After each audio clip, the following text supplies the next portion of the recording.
தமிழ் உறவுகளுக்கு வணக்கம். திருக்குமரண நாட்டிலிருந்து தியாகு. நம்ம கடை எங்கே இருக்குன்னு பார்த்தீங்கன்னா, பொள்ளாச்சி டு பாலக்காடு மெயின் ரோட்டில் மீனாட்சிபுரங்கிற இடத்துல இருக்குது. பொள்ளாச்சியிலேருந்து சரியாக 18 கிலோமீட்டர் வந்தீங்கன்னா மீனாட்சிபுரத்தில் Kerala SBI bank police station பக்கத்தில் நம்ம கடை இருக்குது. நம்ம ஏஜென்சி கோடு பார்த்தீங்கன்னா 8734. நம்ம இன்னைக்கு என்ன பார்க்க போகிறோம்னு பார்த்தீங்கன்னா, கேரளா அரசு அறிவிச்சிருக்கிற புது டிக்கெட் வந்தாச்சுங்க நம்மகிட்ட. ஃபர்ஸ்ட்டாக டிக்கெட் நேம் பார்த்தீங்கன்னா ஸ்வர்ண கேரளா. ஃபஸ்ட்டு ப்ரைஸ் பார்த்தீங்கன்னா 1 கோடி, செகண்ட் ப்ரைஸ் 30 லட்சம், third prize 25, fourth prize 15, fifth prize பார்த்தீங்கன்னா 1 லட்சம் 12 நம்பருக்கு.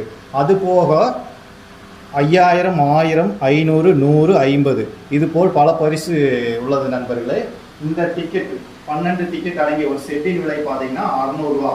இது பார்த்தீங்கன்னா ட்ரா டேட் பார்த்தீங்கன்னா 2/5/2025 மதியம் 2 மணிக்கு, தினந்தோறும் 2 மணிக்கு ஃப்ரெண்ட்ஸ். கேரளா அரசு தினமும் பார்த்தீங்கன்னா பல கோடீஸ்வரர் உருவாகிட்டு இருக்கு. அந்த கோடீஸ்வரர் ஒருவராக நீங்களாக கூட இருக்கலாம். மேலும் தகவலுக்கு நம்ம ஃபேஸ்புக், இன்ஸ்டாகிராம், யூடியூப் பேஜை ஃபாலோ பண்ணி, லைக் பண்ணி சப்போர்ட் பண்ணுங்கள். நன்றி உறவுகளே.